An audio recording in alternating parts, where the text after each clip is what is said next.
What does it really mean when a product's packaging reads dermatologist recommended? How do these doctors decide what really is effective and which products and companies to get behind? With us to sift through it all and tell us what to look for when buying skincare products is dermatologist Dr. Doris Day. Dr. Day, great to have you back on the show. Thanks for having me. There are so many skincare products on the market. It's so easy for consumers to get confused. And I'm sure that as a dermatologist, you get so many products sent to you. How do you sort through them and decide which ones are worth using and which ones are just... It's such a great question, and it is overwhelming. I have patients who come in with bags of products, and they have no idea what to use, and half the time the products they're using are entirely wrong for their skin. So it is important to have some guidance. But on the other side of it, I think the good news is that you have a lot of really great choices at a variety of price points. So there is something out there for everyone. You just need a little bit of a hint of what's right for you. That is good news. That is good news. Now, so what is the main thing that you're looking for? Is it ingredients or is it science? It's both. I look for ingredients to start out with, but I've seen lists of products that have like the best looking ingredients, but the formulations are so bad that nobody would really use it. They're too irritating, too drying, and so you won't have good compliance on the other side. So you have to have good actives, but the formulation has to really work well so that it will do well for your skin once it's applied. So to start out with, I look for products that have clinical trials behind them.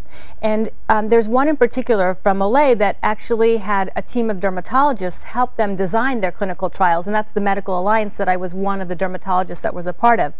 Neutrogena and other over-the-counter products do have dermatologists as well, help them with designing trials and product lines, and they have, all these companies have very powerful PhDs who do research on ingredients and products to bring the best products to market. So there are clinical studies to back up some of these products? Yeah, absolutely. Right. And that's the first thing that I look for. I want data. We're evidence-based medicine. That's our new generation. And so we can have great ideas, but it's anecdotal until you prove it.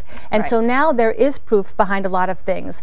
Probably the one ingredients where there's the most clinical data are the retinoids. And that's the prescription strength retin A or the retinoids like retinol that's available over the counter. So that's one ingredient that I think anybody who can tolerate a retinol or retinoid should have one in their product, either in their night program, which is typically better, or even in their daytime program if it's more stabilized. So let's say you're a woman who is most concerned about getting a moisturizer or skincare product that has anti-aging properties, and there's one ingredient to look out for. Would you say that's the ingredient? The retinoids. Yeah, it has the most data behind it for the most number of years. And what it does is down to a molecular level, it helps normalize that skin cell turnover. So, you know, we use it a lot for acne because it helps against pimples from coming out, but that also, that normalization of the skin cell turnover makes your skin look smoother, more even. It stimulates collagen production, helps undo some of that damage from the sun. And does it come in other forms than retin A, or we should look specifically for retin A? No, it comes, that's a prescription strength, so even there's other forms that your dermatologist can provide for you,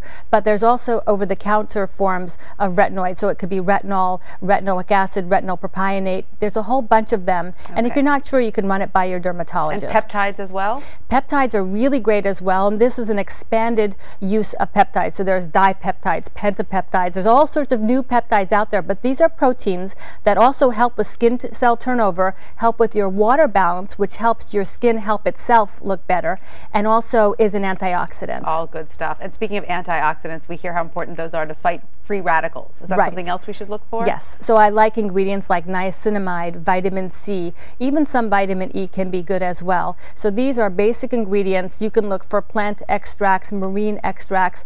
There's not as much hardcore science behind some of those as I would like, but the science is slowly evolving there. And what about skin brighteners? You also recommend a product with skin brighteners. Right. The gold standard skin brightener is hydroquinone, but if you're going to use that, I recommend it's done under the guidance of your dermatologist.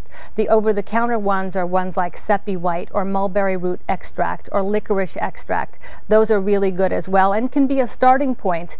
But the important thing is that if you have brown spots or something called melasma, which is from hormones and sun exposure, or pregnancy and sun exposure, the single most important thing you do is really sun protection. I was going to say, because earlier we were speaking and I was shocked to hear that all of these products, even the best products on the market, really can only help your skin care, only address 10% of your skincare, right? Well, when you think about it, 90% of wrinkles are caused by sun exposure. So if you really want to be ahead of the game, you'll try to protect against those wrinkles from forming to begin with. So if you're going to spend any money or invest time and effort in applying these products, you really need to be diligent, not just about sun protection in terms of sunscreen use on a daily basis, which should be every day all year round, but also sun smart behavior, which means trying to stay in the shade when you can, wearing physical protection. If you're worried about vitamin D, honestly get it from a supplement. See your doctor to see if you have a deficiency, but you don't need the sun for vitamin D. Dr. Doris Day, thank you so much for all this valuable information, and you can find more of Dr. Day's picks and tricks at drdorisday.com,